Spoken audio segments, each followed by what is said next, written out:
থামতে আর পারবে না, আমি হুসেনকে কুফাতে যাওয়া লাগবে।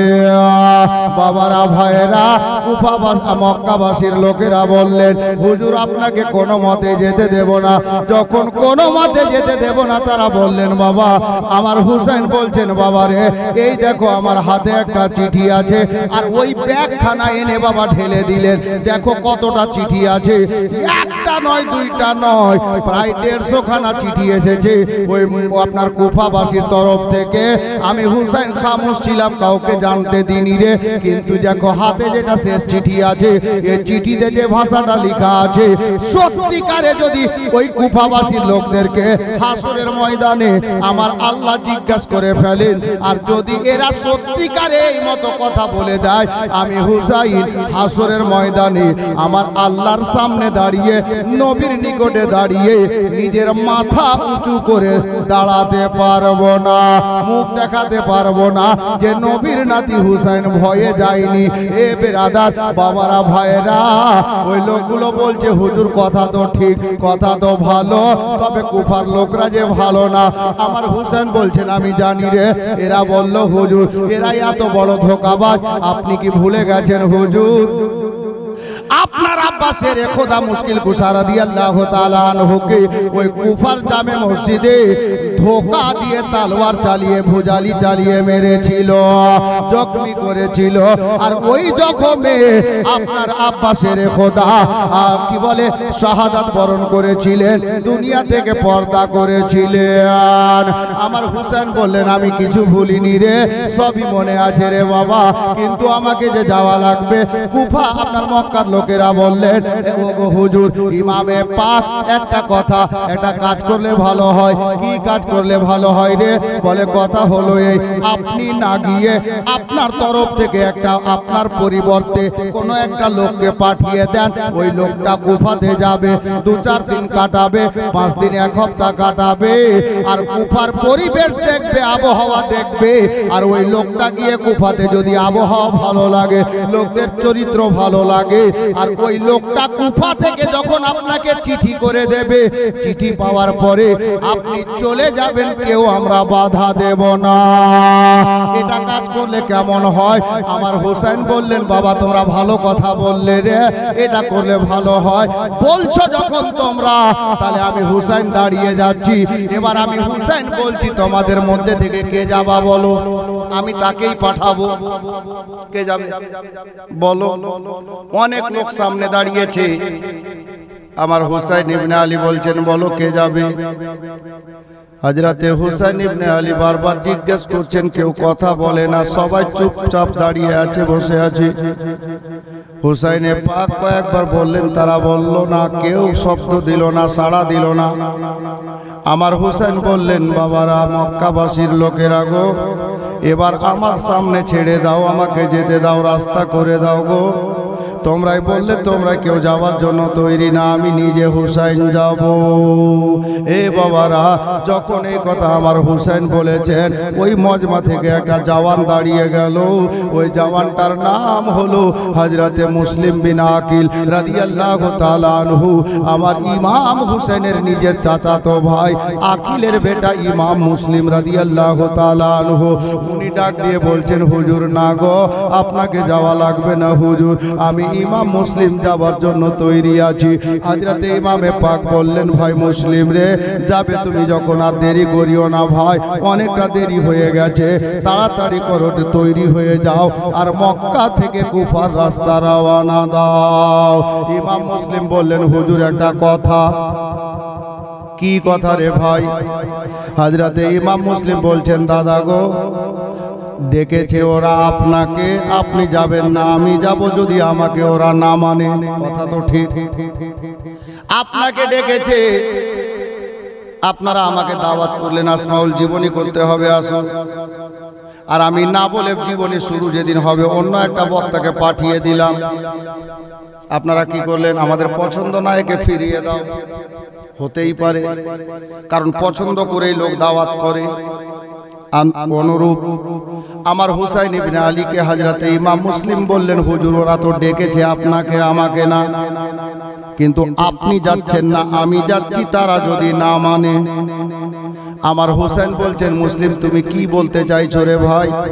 বলে হুজুর আমি যাওয়ার আগে একটা চিঠি লিখেন, একটা চিঠিতে দুটো কথা লিখে দেন, আর আমার যাওয়ার আগে চিঠিটা কুফাতে পাঠিয়ে দেন, তাহলে আমার মন বলছে বড় ভালো হবে। কি করব ভাই বল রে? বলছে হুজুর গো আপনি একটা চিঠিতে লিখে দেন, ও ইমাম ও কুফাবাসীর লোকেরা, আমি ইমাম হোসেন বলছি, কোনো কারণবশত আমি আসলাম না রে, তবে তোমাদের বলাতে আমি চিন্তা ভাবনা করি আমার চাচাতো ভাই ইমাম মুসলিমকে আমার পরিবর্তে নাইব বানিয়ে পাঠালাম। তোমরা আমি আসা পর্যন্ত এই মুসলিমের হাতে আমার নামে মুরিদ হয়ে যেও, আর ইমাম মুসলিমকে ইমাম বানিয়ে তোমরা নামাজ পড়িও। আমার ভাই মুসলিম যাবে, আর ওখানে কুফাতে যাওয়ার পরে অল্প কিছুদিন কাটাবে, আর মুসলিম যখন চিঠি লিখে আমাকে ডেকে নেবে রে, আর দেরি করব না, আমি তাড়াতাড়ি তোমাদের মধ্যে পৌঁছে যাব। এটা কাজ আপনি একটু করে দেন দাদা। তো আমার ইমাম হোসেন বলছে ভালো কথা, দে কাগজ কলম দে, আমি লিখে দিচ্ছি। হুসাইনে পাক নিজের হাতে লিখে আর একটা পিয়নকে দিয়ে চিঠি ছেড়ে দিলেন। আমার ইমাম মুসলিমকে বললেন, ঠিক আছে মুসলিম, চিঠি তো তুই তো এখন তৈরি হসনি, চিঠি পাঠিয়ে দিলাম, তুই তৈরি হ, তোর আগে চিঠি চলে যাবে, তারা তোকে মেনে নেবে। ঠিক আছে হুজুর আমি তৈরি হব, তবে আমার মনে একটা বাসনা, মনের একটা আশা জেগে গেছে, আকাঙ্ক্ষা জেগে গেছে। হ্যাঁ রে, আবার কি আশা জাগলো রে? তুই তো যাবি, ওয়াদা করলি। বলে হ্যাঁ যাবো, নিঃসন্দেহে আমি যাব, ওয়াদা করেছি, ওয়াদা নিভাবো। কি আশা জাগলো?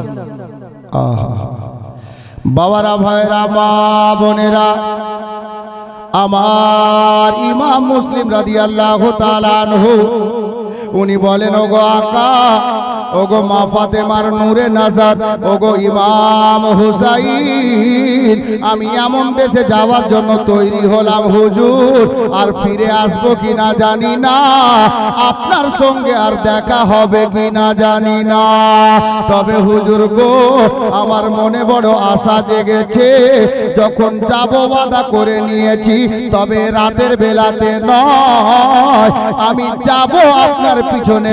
আজকে ফজরের 2 রাকাত ফরজ নামাজটা মা ফাতেমার বেটা ইমাম হোসেনের ইক্তেদা করে নামাজটা আদায় করে আমি মক্কা থেকে বেরিয়ে যেতে চাই।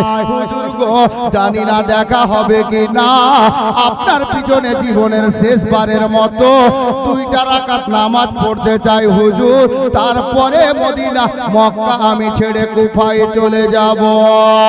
বাবারা গো, দয়ার নবীর আওলাদ, নবীর নাতি গো, দয়া হয়ে গেল। বলে ভাই মুসলিম রে, ঠিক আছে সময় দিলাম, তবে ভোরবেলাতে আর দেরি করিস না রে ভাই, নামাজ আদায় করে তাড়াতাড়ি বেরিয়ে যা। বলে হুজুর তাই হবে। সবাই নিজে নিজের বাড়ি গেলেন, হুজুর দাঁড়িয়ে গেলেন। বাবা রাতটা গত হলো, সবাই ঘুমিয়েছে। ইমাম মুসলিম বাড়িতে গিয়ে নিজের ব্যাটিং পত্র গুছিয়েছে, যেই সাওয়ারিটাই চেপে, ঘোড়া কিংবা উটে, যেই সাওয়ারিতে চেপে আমার মুসলিম যাবেন বাবা, ওই সাওয়ারিকে সারা রাত খাওয়া দাওয়া করিয়েছে, তৈরি করে নিয়েছে ব্যাটিং পত্র, নামাজের পূর্বে ওই সাওয়ারির পিঠে বোঝাই করে দিয়েছেন।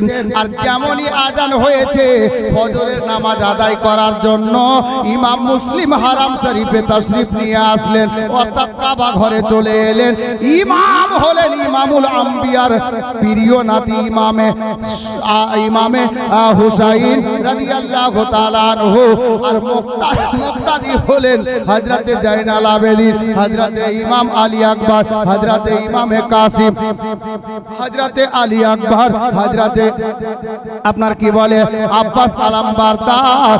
ইমাম মুসলিম ইনিও মুক্তাদি হলেন বাবা।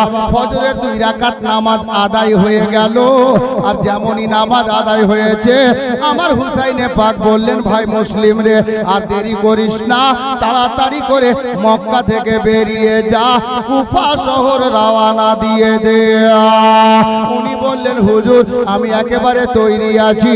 সামনে গেলেন, হুজুরের সঙ্গে মুসাফা করলেন, হস্ত মোবারকে বসা দিলেন, মানে চুমা দিলেন, আর চুমা দিয়ে হুজুরকে সালাম জানিয়ে উনি বললেন, হুজুর আমি চলে যাচ্ছি, বেঁচে থাকলে দেখা হবে, নইলে কাল হাসরের মাঠে দেখা হবে, আমার জন্য আল্লাহর কাছে দোয়া করিয়েন হুজুর।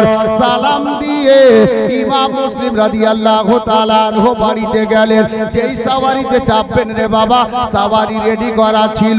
উনি বাবা হুজুরকে ওয়াদা করেছেন, হুজুরকে কথা দিয়েছেন বলে তাড়াতাড়ি গিয়ে ওই সাওয়ারির পিঠে, ওই ঘোড়ার পিঠে আমার ইমাম মুসলিম বাবা বসে গেলেন। যেই সাওয়ারিকে লাগামটা ইশারা করলে 70-80 কিলোমিটার গতি বেগে ছুটতো রে বাবা, আমার ইমাম মুসলিম ঘোড়ার পিঠে বসে লাগামটা টানছেন, লাগামের ইশারা করছেন। ঘোড়া বাবা চলে না, চলবে তো চলবে কি করে গো? এ বেরাদার, হযরত ইমাম মুসলিম চিন্তা করছেন, আল্লাহ গো ঘোড়া কেন চলে না? এই দুলদুল ঘোড়া তোর কি হলো রে, কেন চলছিস না রে? হযরত গেরামি ঘোড়া নিজের ভাষায় বুঝাতে চাইছেন ইমাম মুসলিম, আমি যাব তো যাব কি করে গো? একটু আমার পায়ের দিকে নিচের দিকে তাকিয়ে দেখেন। কি দেখতে বলছে ঘোড়া নিজের ভাষাতে জানেন, আল্লাহু আকবার কবীরা।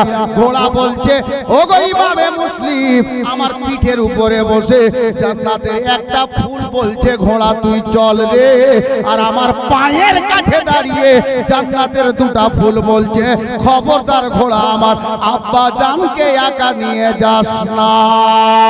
এ বেরাদার, ইমাম মুসলিম যেমনই নিচে তাকাবেন দেখতে পাওয়া গেল আব্বার পায়ের কাছে ঘোড়ার পাশে দুটা জান্নাতের ফুল, একটার নাম হলো মোহাম্মদ, একটার নাম হলো ইব্রাহিম রাদিয়াল্লাহু তাআলা আনহুমা। দুইটা কচি কচি ছেলে দাঁড়িয়ে আছে। ওরা কে জানেন গো? ইমাম মুসলিমের দুইটা বেটা। হযরতে ইমাম মুসলিম বলছেন, বেটা তোরা এখানে রে? বলে হ্যাঁ আব্বা, আমরা এখানে দাঁড়িয়ে আছি। কি হলো রে বেটা? বলে কোথায় যাবেন আব্বা? বলে বেটা রে, আমি তোর চাচা হুসাইনকে কথা দিয়েছি রে, আমাকে বহুদূর রাস্তা অতিক্রম করতে হবে। আমি তোদের বাবা চললাম কুফা শহর, কুফা চললাম বেটা। দুই বেটা বলছে, আব্বা আপনি যাচ্ছেন ভালো কথা, আমাদেরকে নিয়ে চলেন, আমাদের দুই ভাইকে নিয়ে চলেন। ইমাম মুসলিম বলছে, না বেটা, বহু দূর রাস্তা আছে, তোরা এখানে থাক মক্কাতে, আমাকে যেতে দে। বলে আব্বা না, আমাদেরকে নিয়ে চলেন। আমার ইমাম মুসলিম বললেন, বেটা না, তোরা কচি আছিস, ছোট আছিস।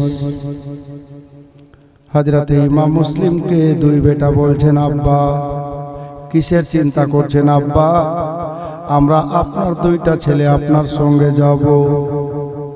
রাস্তার মধ্যে যদি পিপাসার জন্য আমাদের হুলকুম ফেটে যায়, সিনা ফেটে যায়, আমরা আপনাকে পানির জন্য বিরক্ত করব না।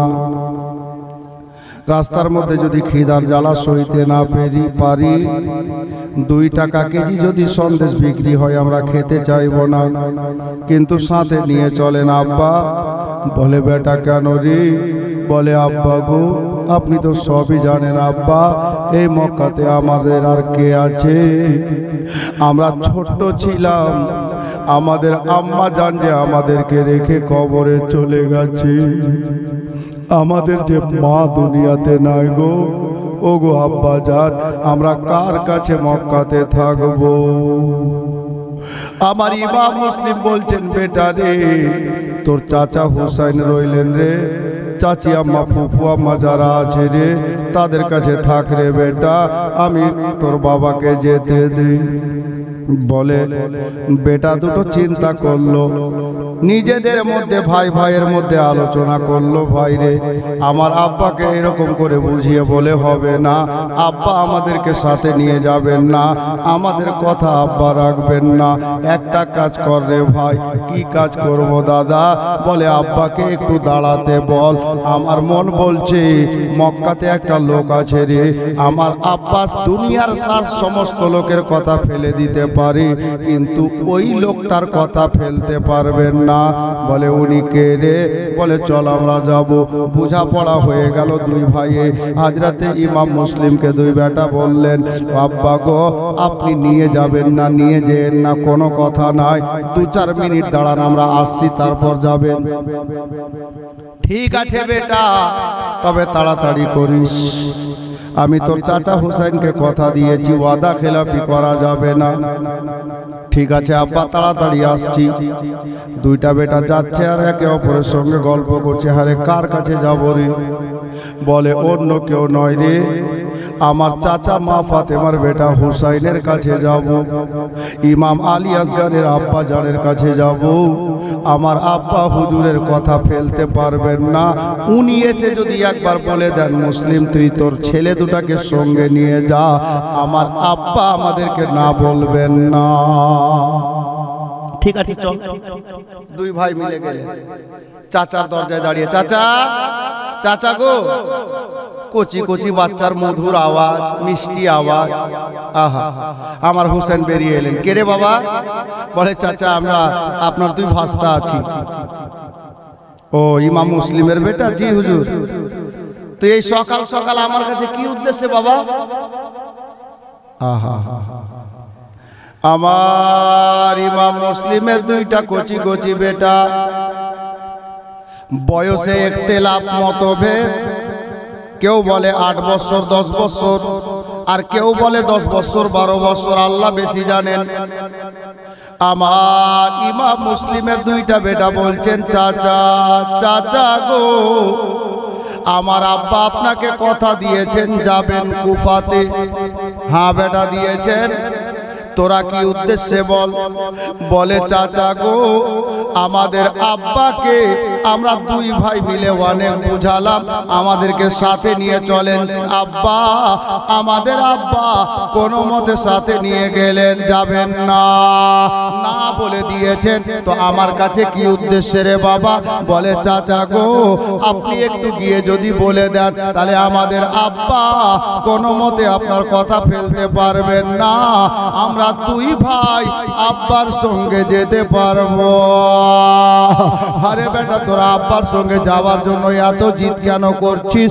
বলে চাচা কি বলবো জানেন গো, আমরা ছোট্ট ছিলাম চাচা, আমাদের মা আমাদের দুই ভাইকে রেখে কবরে চলে গেছে। আর চাচা গো, আমরা ছোট্টবেলা থেকে আমরা দুই ভাই আমার আব্বার কাছে মায়ের ভালোবাসা পেয়েছি, আব্বারও ভালোবাসা পেয়েছি গো চাচা। আর আব্বা যদি আমাদেরকে রেখে চলে যান, মায়ের ভালোবাসা আব্বার ভালোবাসা কার কাছে পাবো? আমাদের যে মা দুনিয়াতে নাই। চাচা গো, একটা বার গিয়ে আপনি বলে দেন। এ বাবারা, নিজের নিজের ছেলে মেয়েকে কে ভালোবাসে না গো? সবাই ভালোবাসে বাবা। চলেন আমার হুসেন কি বলছেন দেখেন। এই ইমাম মুসলিমের বেটা, চল বাবা চল রে। যখন এই কথা আছে আমি হুসাইন বলে দিচ্ছি তোর বাবাকে, তোর বাবা তোদেরকে সঙ্গে নিয়ে যাবে। বাচ্চা দুটো আমার হুজুরের সঙ্গে গেলেন বাবা। আমার ইমাম মুসলিমের আশেপাশে আমার হুসাইন বেরিয়ে এলেন। ইমাম মুসলিম, ইমাম মুসলিম বলছেন জি হুজুর বলেন। বলে ভাই রে একটা কাজ কর। কি কাজ হুজুর? বলে এই যে তোর কচি কচি দুটা বেটা, এই মোহাম্মদ ও ইব্রাহিম দুইটা ছেলেকে সাথে নিয়ে যা কুফাতে। একা যেতে হবে না, দুই ছেলেকে সাথে নিয়ে যা। আমার ইমাম মুসলিম বলছেন হুজুর জেনে শুনেও কথা বলছেন এরকম কথা কেন জেনে শুনে বলছি জানিস রে? বলে কেন বলছেন হুজুর? আপনি তো এটা কথা ভালো করে জানেন গো হুজুর, আমি ইমাম মুসলিম এমন দেশে যাওয়ার জন্য তৈরি হয়েছি যেখানে যাওয়ার পরে আমার জানাজা হবে কিনা গ্যারেন্টি নাই, আমার কবর হবে কিনা তাও কোনো গ্যারেন্টি নাই। হুজুর গো, আপনি জেনে শুনে যাওয়ার নিয়ে যাওয়ার নির্দেশ দিচ্ছেন, নিয়ে যাওয়ার অর্ডার দিচ্ছেন হুজুর, তাহলে আপনি কেন বলছেন হুজুর? আমার হুসাইন বলছেন ভাই মুসলিম রে, আমি যেটা বলছি সেটা কর রে ভাই। আমি তোকে বলছি বাচ্চা দুটোকে সাথে নিয়ে যা, খালি যাস না, একা যাস না রে। বলে হুজুর কারণটা তো বলবেন। বলে ভাই মুসলিম রে, আমি হুসাইন একা কাঁদছি, আমাকে কাঁদতে দে, আমি হুসাইন তোকে কাঁদাতে চাইছি না। বলে হুজুর আমি বুঝতে পারলাম না কেমন কথা।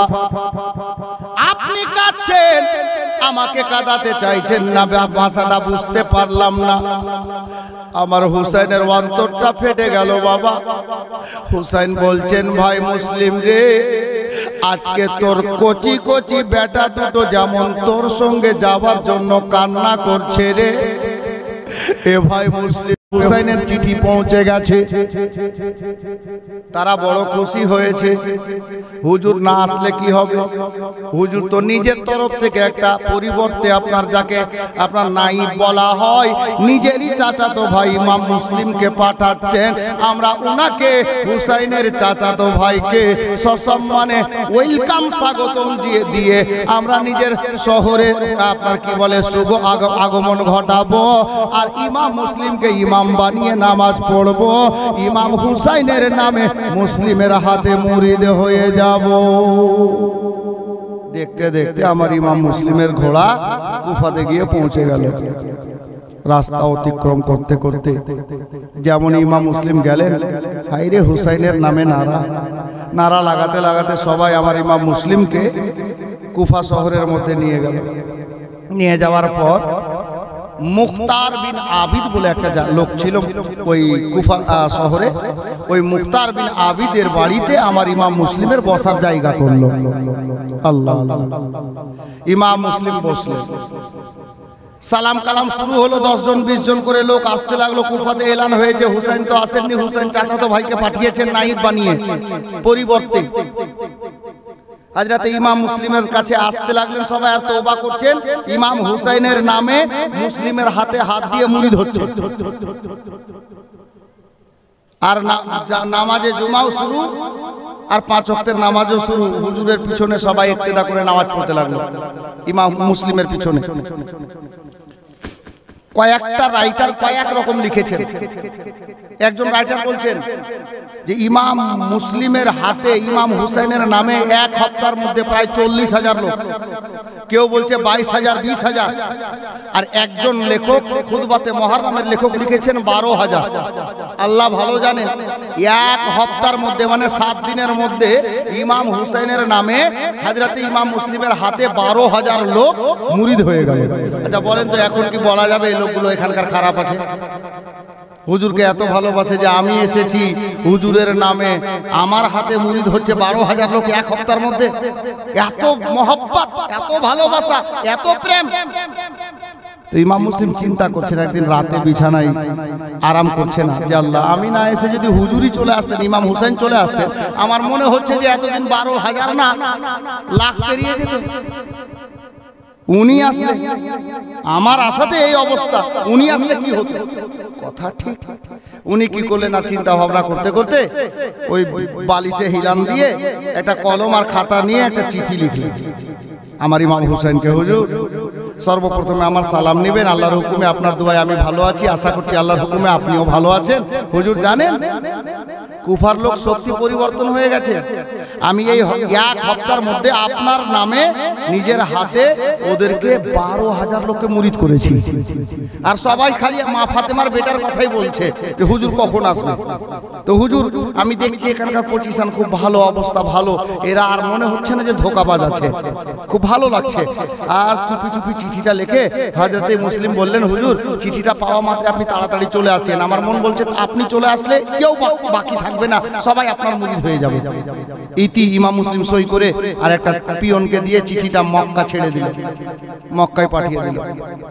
কিন্তু বাবা, এটা সবাই জানে, যেখানে 1 বস্তা ধান থাকে গেলে 2টা উপাদান থাকে, যে অনুরূপ আলে নবীর প্রেমিক যেখানে আছে দেখবেন 2-1টা ঘুণ লাগা লোক আছে, মানে দুশমনে রাসূল, দুশমনে আলে রাসূল আছে।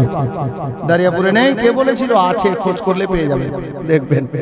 জি, সব গ্রামে আছে, 1-1টা ঘুণ লাগা আছে। তো হযরতে ইমাম মুসলিমের চিঠি লিখে দেওয়ার পর কুফাতে কিছু দুশমনে হুসাইন ছিল, দুশমনে আলে নবী ছিল।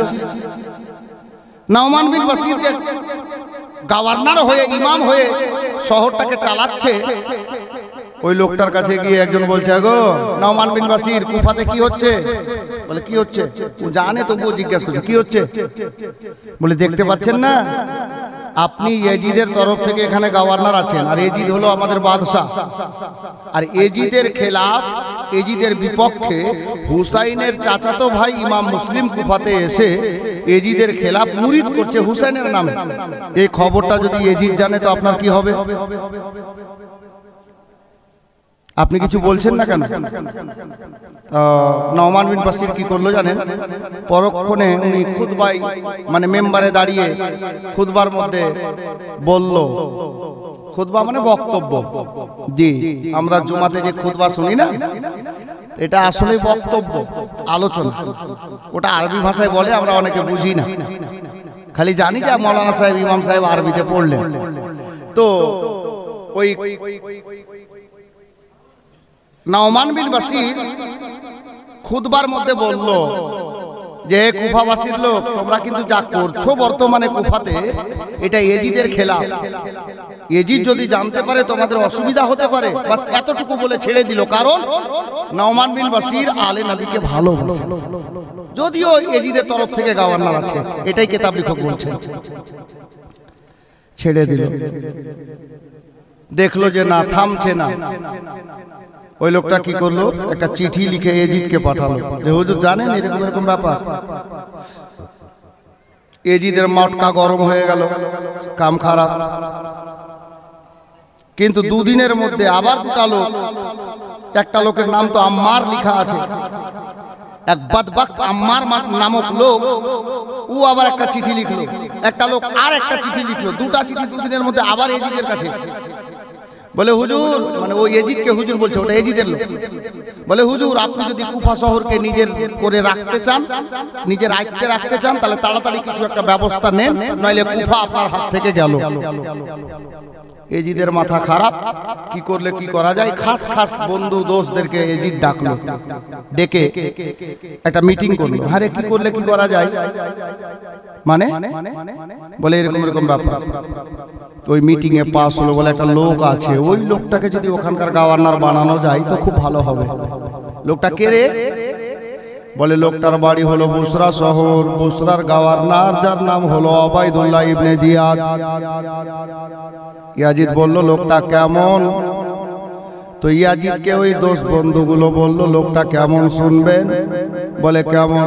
বলে দুপুর বেলাতে, দিনের বেলাতে হাজার লোকের মধ্যে ওই ওবায়দুল্লাহ ইবনে জিয়াদ একটা ভালো লোককে মাটিতে ফেলে ডাইরেক্ট জবাই করে দিতে পারে।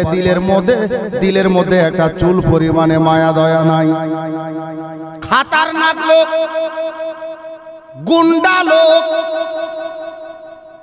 ইয়াজিদ বলল লোকটা ভালোই হবে, কারণ ওই লোকটাও তো খারাপ। ভালোই হবে, তাহলে ওটাই কর। ইয়াজিদ চিঠি লিখলো, ওগো বুসরা শহরের গভর্নর শোনো, ওবায়দুল্লাহ ইবনে জিয়াদ, আমি বাদশা ইয়াজিদ তোমাকে হুকুম দিলাম, বুসরা শহরটাও তোমার থাকলো, তুমি মালিক থাকলা, আর সাথে আবার আরো একটা শহরের তোমাকে মালিক বানিয়ে দিলাম, যেই শহরটার নাম কিতাবে লেখা হলো কুফা শহর। ওই কুফাতে যাও, শুনেছি ইমাম হুসাইনের চাচাতো ভাই এসেছে, নওমান বিন বাশিরকে গ্রেফতার করে বন্দি করে দাও, চেয়ার থেকে নামিয়ে দাও। ওই সিংহাসনের মালিক তোমাকে আমি ইয়াজিদ বানিয়ে দিলাম। আর ইমাম মুসলিমকে খোঁজ করো, গ্রেফতার করো, গ্রেফতার করে ওকে আমার দাওয়াত দাও, আমার মুরিদ বানাও, মুরিদ হতে বলো। যদি মুরিদ হয়ে যায় ভালোই ভালো, আর যদি মুরিদ না হয় তাহলে কতল করে দাও। আর শুনেছি ইয়াজিদকে চিঠি লেখা হয়েছিল, ওই যে দুটা লোক চিঠি লিখেছিল তারাও লিখেছিল, বলে ইয়াজিদ শোনো গো, ও গো বাদশাহ শোনো গো, হাজরাতে গেরামি ইমাম মুসলিম তো এসেছে, আবার ইমাম হুসেনকে চিঠি লিখে পাঠিয়েছে, হুসাইন চলে আসলে আপনার শহরটা আপনার হাত থেকে চলে যাবে, হুসাইন আসার আগে তাড়াতাড়ি করে ব্যবস্থা নাও। ইয়াজিদ লিখেছে বুসরার গভর্নর ওবায়দুল্লাহকে এই ওবায়দুল্লাহ, শুনেছি হুসাইনকে দাওয়াত করে ডেকে পাঠিয়েছে, আবার চিঠি লিখে ডাকা হয়েছে। তাড়াতাড়ি করিও, চিঠি পাওয়া মাত্র দেরি করিও না, তাড়াতাড়ি কুফাতে যাও। হুসাইনের কুফায় ঢুকার আগে তুমি প্রবেশ করে যাবে, তুমি ঢুকে যাবে, নইলে হুসাইন ঢুকে গেলে কুফা শহর কবজাতে আনা যাবে না, আয়ত্তে রাখা যাবে না। তাড়াতাড়ি করে তুমি চলে যেও। আর হুসাইন যদি চলে আসে, হুসাইনকেও আমার দাওয়াত করিও, আমার নামে মুরিদ করার কথা বলিও। যদি মুরিদ হয়ে যাই তো ভালো কথা, নাইলে আমি এজিদ হুকুম দিলাম, হুসাইনের গলাও তুমি কেটে নিও। বাবারা, এই চিঠি এসে পৌঁছে গেল বুসরাতে। ওবায়দুল্লাহ ইবনে জিয়াদ চিঠি পাওয়া মাত্রে খুশিতে বিভোর হয়ে, তার ভাই ছিল একটা যার নাম কিতাবে ওসমান। ওসমান লোকটাকে ডাকলো, ভাই ওসমান রে, তুমি এই সিংহাসনে বসে যাও, আমি তোমাকে নাইব বানিয়ে দিলাম, জানাসিন বানিয়ে দিলাম, আর আমি ওবায়দুল্লাহ চললাম কুফাতে। ওসমানকে সিংহাসনে বসিয়ে দিয়ে বাবা হযরতে গেরামি এবার কি করলো, ওবায়দুল্লাহ ইবনে জিয়াদ সৈন্য সামন্তকে সঙ্গে নিল, আর বুসরা শহর থেকে কাদসিয়াতে এলো। কাদসিয়া বাংলা কিতাবে লেখা আছে কুদসিয়া, জি, কাদসিয়া বলে একটা শহর, ওই শহরে এলো। ওই শহরে এসে ওবায়দুল্লাহ ইবনে জিয়াদ নিজের সৈন্য সামন্তকে ছেড়ে দিল বাবা।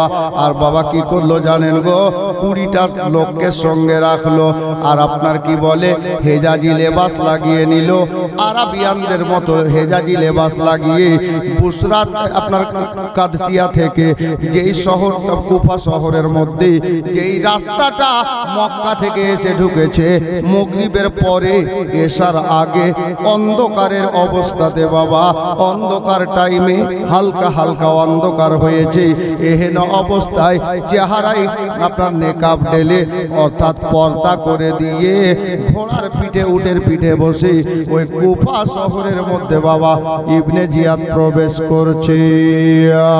বাবারা, ইমাম মুসলিমের কাছ থেকে খবর হয়েছিল গো, আমার ইমাম হুসাইনকে চিঠি করা হয়েছে, আমার ইমাম হুসাইন হয়তো রাস্তাতে আছে, হেজাজি রাস্তা দিয়ে উনি চলে আসবেন। এ বেরাদার, এই অবস্থায় কুফার লোকেরা দেখতে পেল একটা দল চলে আসছে, একটা কাফেলা চলে আসছে হেজাজি রাস্তা ধরে। তারা বুঝতে পারলো এটা হয়তো মা ফাতেমার বেটা হুসাইন আছে, হুসাইনের সঙ্গে ছেলে মেয়েরা হবে, তাদের চেহারাতে পর্দা দেওয়া হবে, কারণ ইনারা পর্দাওয়ালা ঘরানার মেয়ে গো। হযরতে গেরামি এই ইমামে হুসাইনকে ভেবে কুফার লোকেরা আমার মা ফাতেমার বেটার নামের নারা আরম্ভ করেছে। কুফাবাসীর লোকেরা, আমার মা ফাতেমার বেটা চলে আসলেন রে, নবীর নাতি হুসাইন চলে এলেন রে। নারা লাগাতে লাগাতে আমার ইমাম হুসাইনকে ভেবে ইবনে জিয়াদকে কুফার মেন গেটের মধ্যে নিয়ে আসলো বাবা। আর এত ভিড় জমে গেল, আর চলাচল মুশকিল হয়ে গেছে। লোক বাড়ি থেকে বেরোতে লাগলো, চল নবীর নাতি হুসাইন আসলেন, দেখে আসি। এ বেরাদার, এহেন অবস্থায় চলতে চলতে বাবা আস্তে আস্তে কাফেলাকে নিয়ে কুফার আপনার কি বলে মেন মার্কেটে, মেন বাজারে আসা হলো। ময়দানে দাঁড়িয়ে লোকে লোকারণ্য হয়ে গেছে, পা রাখার জায়গা নাই, আর চলা যায় না। ওবায়দুল্লাহ ইবনে জিয়াদ কি করলো, নিজের খাস লোকটাকে বলল, আর দেরি করা যাবে না, এলান করে দেয়া।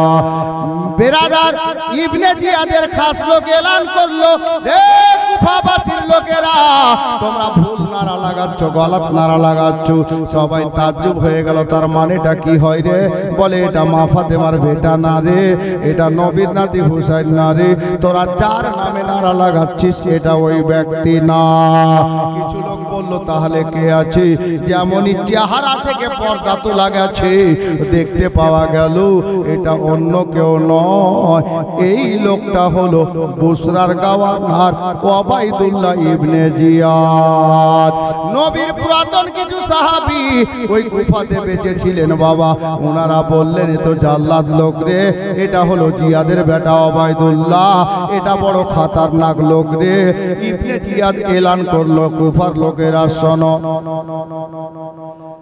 নু'মান বিন বাশিরকে বরখাস্ত করা হয়েছে। 2 তাকে সাসপেন্ড করে দেওয়া হয়েছে। ইয়াজিদ আমাকে তোমাদের নতুন গভর্নর বানিয়ে পাঠিয়েছেন। আমি হলাম তোমাদের ইমাম, আমি তোমাদের কুফা শহরের নতুন গভর্নর। তবে আমি শুনেছি ইয়াজিদ লিখে পাঠিয়েছে যে ইমাম হুসাইনের চাচাতো ভাই ইমাম মুসলিম তোমাদের মধ্যে কুফা শহরে এসেছে। ইমাম মুসলিমকে যারা বাড়িতে জায়গা দেবে তাদের বাড়ি ঘরকে ভেঙে মিসমার করে দেওয়া হবে। এই বলে দিয়ে বাবা কুফা শহরের লোকেরা বাবা ছি করতে লাগলো, সর্বনাশ হয়ে গেল। যদি আমরা আগে জানতাম এই ইবনে জিয়াদ লম্পটটাকে আমরা কুফার মেন গেটের বাইরে রেখে গেট বন্ধ করে দিতাম, ঢুকতে দিতাম না। কিন্তু এখন আর উপায় নাই, এই কুফাতে আর ভালো হতে পারে না। এই বলে সবাই বাড়ি চলে গেল বাবা। অবশেষে ইবনে জিয়াদ গভর্নর হাউসে গিয়ে নওমান বিন বাশিরকে ওখান থেকে নামিয়ে নিজে সিংহাসনে বসলো।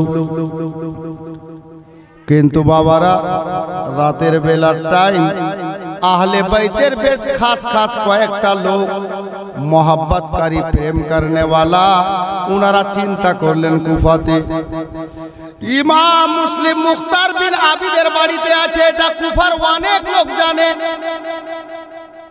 এই ওবায়দুল্লাহ ইবনে জিয়াদ আসলো, খোঁজ লাগাতে পারে, খবর নিতে পারে। তার পূর্বে আমরা একটা লুকিয়ে ব্যবস্থা নেই। কি ব্যবস্থা নিল? রাতের অন্ধকারে বাবা মুখতার বিন আবিদের বাড়ি থেকে আমার ইমাম মুসলিমকে বের করে অন্ধকারে চুপি চুপি নিয়ে গেলেন। হানি বিন উরওয়া বলে একটা লোক ছিলেন গো, আমার আহলে বাইতকে খুব ভালোবাসতেন, নবীর আওলাদকে খুব ভালোবাসতেন বাবা। ওই হানি বিন উরওয়ার বাড়িতে ইমাম মুসলিমকে পৌঁছে দিলেন। ওই 4-5টা লোকই জানে, আর কেউ জানে না। ইমাম মুসলিম হানি বিন উরওয়ার বাড়িতে ইবনে জিয়াদ সিংহাসনে বসেছে। একদিন দুদিন করতে করতে কয়েকটা দিন কেটে গেল। আমার ইমাম মুসলিমের খবর লাগাতে পারা যাচ্ছে না, কোথায় আছে, কার বাড়িতে আছে।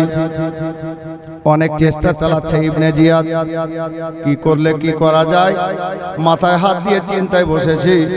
তখন একটা মুলকে শামের স্বামী গোলাম, যাকে মুআক্কেল বলা হয়, ওই গোলামটা বলল, ওগো ইবনে জিয়াদ কিসের চিন্তা? বলে হ্যাঁ রে ইয়াজিদ যদি জিজ্ঞেস করে আমি ইমাম মুসলিমকে খোঁজ করে পাইনি, কি করে বলবো, কি করলে কি করা যায়, খবর যে পাওয়া যাচ্ছে না। মুআক্কেলটা বলল, ওগো ইবনে জিয়াদ শোনো গো, চিন্তা করার দরকার নাই, আমি আছি, খবর বের করে নেব। কি করে বের করবি রে? বলে বের তো করব, তার পূর্বে একটা শর্ত আছে। কি শর্ত আছে বল রে মুআক্কেল? মুলকে শামের কিনা গোলাম, স্বামী গোলামকে বলল, কি আপনার কি বলে, কি শর্ত আছে বল? ওই মুআক্কেল বলল, ওগো ইবনে জিয়াদ অন্য কিছু শর্ত নয়, আমি খোঁজ করতে যাব, তার আগে আমাকে 3000 দিরহাম টাকা দাও। আরে টাকা কি করবি? বলে এটাই তো বুঝবেন না। আচ্ছা তোকে টাকা দিব, খোঁজ করে আনবি তো, খবর আনবি তো? বলে খবর আনবো মানে যতক্ষণ খোঁজ করে না পারবো আপনার সামনে এসে দাঁড়াবো না। তো আপনার কি বলে, মন্ত্রী কৌটাতে টাকা পয়সা তো কম থাকে না, কেশিয়ারকে অর্ডার করলো, এই কর ওকে 3000 দিরহাম টাকা দে। এটা ব্যাগে ভরে 3000 টাকা দেওয়া হলো। মুআক্কেলকে বলছে, দেখ তোরে একদিক না হলে আমার একদিক। হ্যাঁ বলে কথা দিলাম যতক্ষণ খোঁজ করে না বের করব, খবর না নিব, ততক্ষণ আসবো না আপনার কাছে।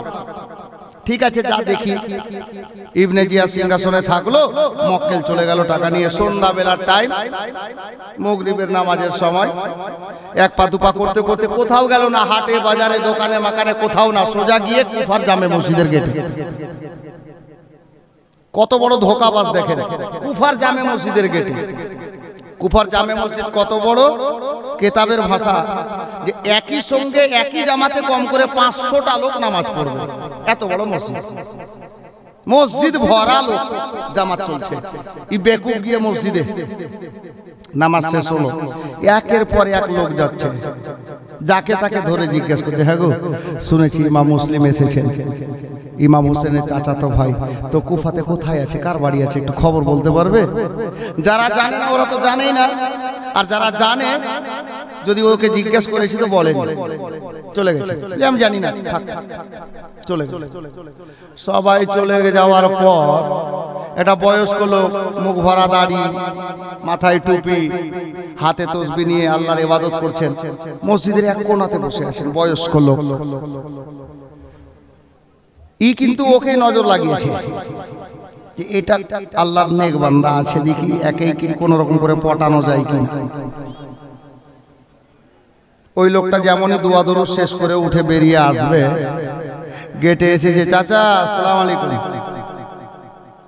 ওয়ালাইকুম আসসালাম। চলে যাচ্ছে। চাচা একটু দাঁড়াবেন? কি রে বাবা? দাঁড়িয়ে গেল। একটা কথা জিজ্ঞাসা করবো। কি কথা? বলে চাচা রাখছেন কেন, শুনেন না? দুষ্ট লোকের মিষ্টি কথা। চাচা রাখছেন কেন, শুনেন না? কে রাখলো? আমি জিজ্ঞেস করলাম কি কথা বল। বয়স্ক লোকটা তো ওই মক্কেল বলছে, চাচা গো, আপনি কি বলতে পারবেন যে আপনাদের এই কুফা শহরে ইমাম হোসেনের চাচতো ভাই ইমাম মুসলিম নাকি এসেছে নবী বংশের ফুল, আলে রাসূল? তো আপনি কি বলতে পারবেন? আমার বহু দিনের স্বপ্ন চাচা। আপনি জানেন আমার বাড়ি কোথায় চাচা? কোথায় রে? বলে আমার বাড়ি মনকে সামদেশে। আমি এটা দিয়ে যাচ্ছিলাম, খবর পেলাম যে আলে নবী একজন এসেছেন, ইমাম হোসেনের চাচাতো ভাই, নবী বংশের ফুল। তা আমার বহু দিনের স্বপ্ন যে একজন কোনো আলে নবীকে পেতাম, নবী বংশের ফুলকে পেতাম, তো ওনার হাতে হাত দিয়ে মুরিদ হতাম। কত বড় লম্পট! আর চাচা জানেন, এই যে দেখছেন আমার কাছে ব্যাগ, এই ব্যাগের মধ্যে দেখেন কি আছে, দেখেন 3000 দিরহাম টাকা আছে। এই টাকাটা যদি হুজুরকে আমি পেতাম তো মহাব্বতে ওনার ভালোবাসায় এই টাকাটা ওনাকে নাজরানা দিতাম। টাকাটাও অনেকটা, 3000 দিরহাম টাকা।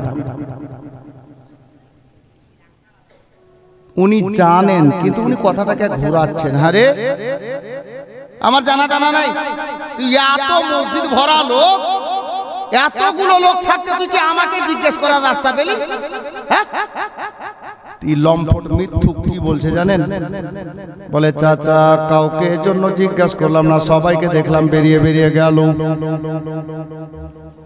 কাউকে জিজ্ঞেস করলাম না, আপনাকে জিজ্ঞেস করলাম এই জন্য যে ওদের চেহারা দেখে বুঝতে পারলাম আল্লাহর নেক বান্দা না।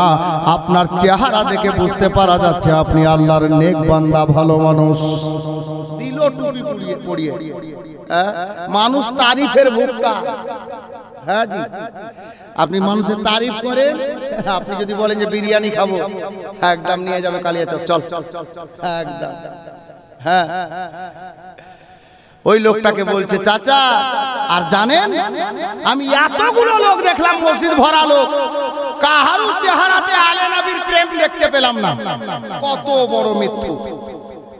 জিজ্ঞাসা সবাইকে করেছে, কেউ বলেনি ওকে। এখন বলছে চাচা আপনার চেহারা দেখে বুঝতে পারা যাচ্ছে যে আপনি নবী বংশের ফুলকে ভালোবাসেন। তো চাচা একটু বলেন না, যদি থাকে তো আমার বহুদিনের স্বপ্নটা পূর্ণ হতো। এই লোকটা পটে গেল। এই শোন, কাউকে বলিস না, চুপচাপ আমার পিছন পিছন আয়। ই বেটা বলছে কাজ হয়েছে, চল। অন্ধকার, মাগরিবের পরে এশার আগে হালকা অন্ধকার হয়ে গেছে। ওই লোকটা, বাবা বয়স্ক লোকটাকে সঙ্গে করে নিয়ে গেলেন সোজা একেবারে হানি বিন উরওয়ার বাড়ির গেটে। আওয়াজ দিলেন, হানি দরজাতে এলো। দরজা খুললো, কথাটা খুলে বলল লোকটার বাড়ি মুলকে শাম, 3000 দিরহাম টাকা আছে, হুজুরকে নাজরানা দেবে, মুরিদ হবে, নিয়ে যা। হানি বিন উরওয়া লোকটাকে দেখে সন্দেহ হলো, কিন্তু এ লোকটা গাওয়াহি দিচ্ছে, আর কিছু বলল না। ঠিক আছে আয়। ভিতরে ভরে নিল। হুজুরকে যেখানে পার্সোনাল রুমে রাখা আছে ওই দরজায় নিয়ে গিয়ে বলল, যা এই রুমে আছেন হুজুর। গেল, সালাম দিল, সারা রাত হুজুরের কাছে থাকলো। সকালবেলা 3000 টাকা হুজুরকে গিফট করলো, নাজরানা করলো, আর বলল হুজুর বিদায় দেন, বহু দূরে বাড়ি যাব, বেঁচে থাকলে দেখা হবে। এ বাবারা, ইমাম মুসলিম লোকটাকে বিদায় দিল। হানি বিন উরওয়া ছাড়তে গেল সকাল বেলাতে, বাড়ির গেট খুলে লোকটাকে বের করে দিল বাবা। কিন্তু লোকটার রীতিনীতি দেখে ভালো লাগলো না। হযরতে হানি বিন উরওয়া আপনার ওই লোকটার আপনার কি বলে চেহারা দেখে কেমন লাগতেছিল, যার জন্য বের করার পরে গেটটা অল্প করে ছিদ্র রাখলো, শূন্য রাখলো। দেখি লোকটা কোথায় যায়। হানি বিন উরওয়া পিছন থেকে দরজায় দাঁড়িয়ে দাঁড়িয়ে দেখতে লাগলো লোকটা যাচ্ছে, আর ডানে বামে শুধু বাবা একেবারে যেরকম হাঁটে আর কুকুরগুলো এরকম করে দেখে, কিছু খোঁজ করছে, ওই মতো ডানে বামে দেখছে, একবার সামনে দেখছে একবার পিছনে দেখছে, কেউ কোনো দিক থেকে দেখছে নাকি। এ বেরাদার, এই করে চোরের মতো করে লোকটা ভাগতে লাগলো। হানি বিন উরওয়ার দিল বলছে লোকটার মধ্যে মনে হচ্ছে কিছু ত্রুটি আছে, লুকিয়ে আছে কিছু। দেখতে দেখতে হানি বিন উরওয়ার চোখের আড়ালে হয়েছে, আর যেমনই হানি বিন উরওয়ার চোখের আড়ালে হয়েছে ডান বাম করে গিয়ে সোজা ওবায়দুল্লাহ ইবনে জিয়াদের দরবারে হাজির। ওবায়দুল্লাহ বলল, আরে খবর কি? বলে হুজুর কাজ হয়েছে। কি কাজ? কোথায় আছে বল। বলে আমি সারা রাত থেকে আসলাম, হানি বিন উরওয়া বলে একটা লোক আছে, ওই হানি বিন উরওয়ার বাড়িতে ইমাম মুসলিম রাদিয়াল্লাহু তাআলা আনহু হুসাইনের চাচাতো ভাই আরাম করছে। খবর হয়ে গেল। ওবায়দুল্লাহ ইবনে জিয়াদ হযরতে হানি বিন উরওয়াকে ডাক দিল, সরকারি লোক পাঠিয়ে গভর্নর হাউসে ডেকে নিল। হানি বিন উরওয়া চলে গেলেন, যেমনই গিয়েছেন বাবা সালাম কালাম হলো, কারণ ওই লাইকো মুসলমান নবীর কালমা পড়নেওয়ালা ছিল। হ্যাঁ বেরাদার, হানি বিন উরওয়াকে ইবনে জিয়াদ সামনে করে ইবনে জিয়াদ জিজ্ঞেস করলো, হানি একটা কথা জিজ্ঞেস করার জন্য তোমাকে ডেকেছি। কি কথা? বলে সত্য কথা বলো, তোমার বাড়িতে নাকি হযরতে ইমাম মুসলিম ইমাম হোসেনের চাচাতো ভাই আছে। ইমাম মুসলিমের কথা যেমন হানি বিন উরওয়া শুনলেন ইবনে জিয়াদের মুখ থেকে, উনার ভিতরটা কেঁপে গেল। একে খবর কে দিল? কেউ তো জানে না। হানি বলল, কে বলল? বলে না তুই বল আছে কি না। তখন হযরতে গেরামি হানি বিন উরওয়া বলল, কোন প্রমাণ আছে? ইবনে জিয়াদ বলল, প্রমাণ নিবি রে? তাহলে দাঁড়া, 2 মিনিট টাইম দে। লোকটাকে লুকিয়ে রাখা ছিল, যেমনই প্রমাণের কথা বলা হলো হানি বিন উরওয়ার মুখ থেকে বেরিয়েছে, ওই লোকটাকে এনে হানির সামনে দাঁড় করে দিল। হযরতে হানি বিন উরওয়ার চোখটা বড় হয়ে থেকে গেল। মনে মনে বলছেন, আল্লাহ গো, এটা পিওর ধোঁকাবাজ বেরিয়ে গেল, এত বড় ধোঁকা দিবে ভাবতে পারা যায়নি। এখন আমার হানি বিন উরওয়া কথাটাকে একটু আলাদা করে ফিরিয়ে বলছেন, এই ওবায়দুল্লাহ ইবনে জিয়াদ, ইমাম মুসলিমকে দাওয়াত করে আমি বাড়িতে ডাকিনি, তবে আলে নবী নবী বংশের ফুল গো, আমার বাড়ির দরজায় উনি এসেছেন, যার জন্য আমি উনাকে মেহমান বানিয়ে নিয়েছি, জায়গা দিয়েছি। ঠিক আছে, যখন এ কথা আছে আমাকে যেতে দেন, আমি বাড়ি যাব। হযরতে ইমাম মুসলিমকে বলবো, হুজুর আপনি সসম্মানে আমার বাড়ি থেকে বিদায় নিয়ে চলে যান, কারণ নবী বংশের ফুল বেয়াদবি করা যাবে না। হানি বিন উরওয়াকে আসতে দেওয়া হলো না, অবশেষে গ্রেফতার করে নেওয়া হলো। বাবা আজকে অনেক দূর নিয়ে যাব, চট করে এখানে কটা কথা কেটে দিচ্ছি বাবা। হানি বিন উরওয়াকে আপনার কি বলে গ্রেফতার করে গাওয়া, আপনার কি বলে গ্রেফতার করে নেওয়া হলো। তর্ক আরম্ভ হয়ে গেল, এই করে লাঠি চলাচলি আরম্ভ হলো। একটা লাঠি ইবনে জিয়াদের লাগার পরে হানি বিন উরওয়ার কপালটা ফেটে রক্তাক্ত হয়ে গেল। এই খবরটা কুফাতে ছড়িয়ে গেল। জানো গো, এ কুফার লোকেরা শোনো গো, হানি বিন উরওয়াকে গ্রেফতার করে ইমাম মুসলিমকে বাড়িতে জায়গা দিয়েছে বলি ইবনে জিয়াদ কতল করে দিয়েছে। হানি বিন উরওয়া একটা আবিদ মানুষ ছিলেন, ভালো মানুষ ছিলেন, পরেশগার লোক ছিলেন। কয়েকটা বংশের লোক লাঠি বল্লম হাসুয়া ফারসা নিয়ে সবাই বেরিয়ে গিয়ে গভর্নর হাউসকে ঘেরাও করে নিল। জবাব দাও ওবায়দুল্লাহ ইবনে জিয়াদ, হানি বিন উরওয়াকে কেন গ্রেফতার করা হয়েছে? ওবায়দুল্লাহ ইবনে জিয়াদ চতুর লোক, কি করলো জানেন? দেখলো ব্যাপার খারাপ, তারা ওই ইবনে জিয়াদ বেরিয়ে আসলো বাবা, আর বলল, ওগো কুফাবাসীর লোকেরা শোনো, সবাইকে তো জায়গা দেওয়া হবে যাবে না, তোমরা এত লোক এসেছো, তবে তোমরা কয়েকটা বংশ থেকে এসেছো, কয়েকটা বংশের কয়েকটা মেন লোক আসু। কে বললো তোমাদেরকে হানি বিন উরওয়াকে কতল করা হয়েছে? হানি বেঁচে আছে, তবে জেলখানায় বন্দি করে রাখা আছে। এ বেরাদার, সবাই মেনে গেল, ঠিক আছে যাও। মেন কয়েকটা লোককে পাঠানো হলো।